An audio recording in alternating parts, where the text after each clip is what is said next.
You've got spunk, I like that. A power level of 322, huh? You're definitely stronger than the others. But you wouldn't even be a warm-up for me. You're making a mistake in underestimating me. Dragon Ball is a series that needs no introduction. Its popularity transcends cultures, age groups, and mediums. As such, there's been no shortage of Dragon Ball games over the years, and CyberConnect 2 and Bandai Namco's newest title, Dragon Ball Z Kakarot, is a game that offers a lot of things that are familiar and many that are fresh at the same time.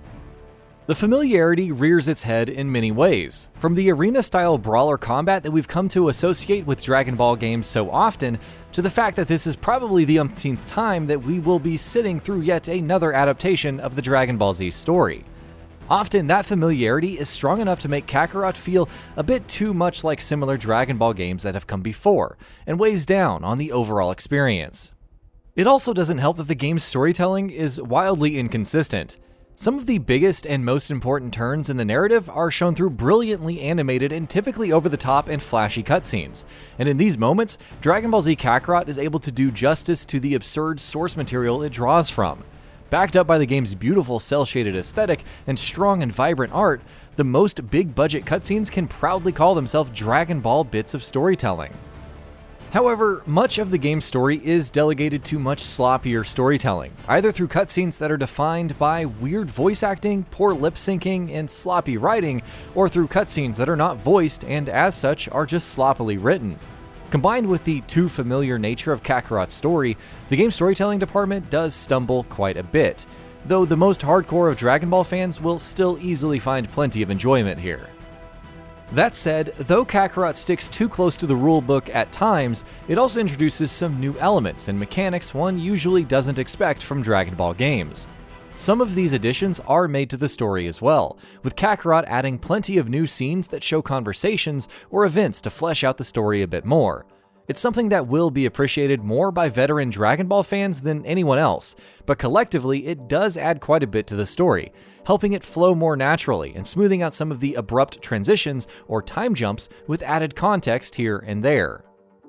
Much more notable than these story additions, however, is the fact that Dragon Ball Z Kakarot tries to make things interesting and more engaging by presenting itself as a semi-open world action RPG, on paper at the very least. But though the prospect of a full-fledged, semi-open world Dragon Ball Z action RPG sounds exciting on paper, Kakarot often fails to do more than the bare minimum, making its systems feel hollow and unnecessary. When in combat, Dragon Ball Z Kakarot functions more like an arena brawler than it does an RPG. When push comes to shove, all of the stats and buffs you think of recede into the background, and battles, especially the more important ones, turn into ridiculously bombastic skirmishes of flurries of punches, deadly beams, spine-shattering explosions, and all of the other silliness that you would expect from Dragon Ball. And that stuff is exactly as good as it sounds. Combat in Kakarot isn't overly complicated, and though there's plenty of behind-the-scenes RPG stuff that the game tries to pass off as important, what you're doing in battles ultimately boils down to a few actions: dodging, blocking, using regular attacks, and using your ki for supers. Occasionally, you'll recharge your ki, or give commands to your companions, or heal up your character. But if you can get good at the core, immediate combat loop, you won't need to bother too much with the RPG systems. The community board system is the poster boy of Kakarot's needless RPG mechanics. Community boards are handed to you by characters throughout the story, with each community board entailing a specific set of bonuses and skills, and you use these bonuses and power up these skills by placing soul emblems on boards. Soul emblems, in essence, are cards specific to individual characters, handed to you throughout the game, and can also be individually upgraded through gifts. Depending on which soul emblems you've placed on which community boards, you can get several different buffs and advantages. Now, forget all of that, because the community boards are largely useless. For starters, it's a complicated system that the game doesn't do a very good job of explaining to the player. More importantly though, the benefits you reap from this system are more often than not negligible, to the point where you might as well not even engage with the system at all. Even basic leveling up and gaining more experience points doesn't end up amounting to much. In fact, purchasing new super attacks and upgrading older ones is the only meaningful form of progression in the entire game, since it's the only one that really has a notable impact on the combat. Dragon Ball Z Kakarot has a lot of systems like these that feel like they're just there, like they aren't really serving much of a purpose and are more often than not just getting in the way of fun. It also doesn't help that the game isn't too good with tutorials, alternating between being painstakingly detailed in its explanation of needlessly complicated systems and completely failing to even mention some pretty important stuff. For instance, the game never mentions that the tree where you purchase new super attacks is hidden away inside individual character menus, and yet it spends a baffling amount of time explaining the community boards and soul emblems, even though the former is really much more important than the latter.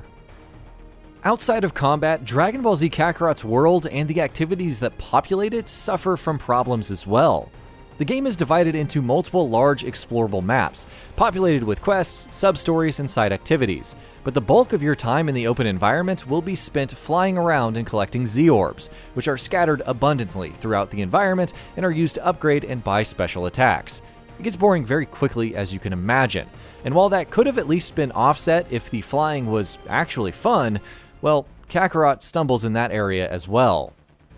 You move your character with the left stick and speed them up by pressing the stick, but the normal pace often feels too slow, while clicking on the stick again and again to gain a burst of speed feels unnatural and often a bit disorienting.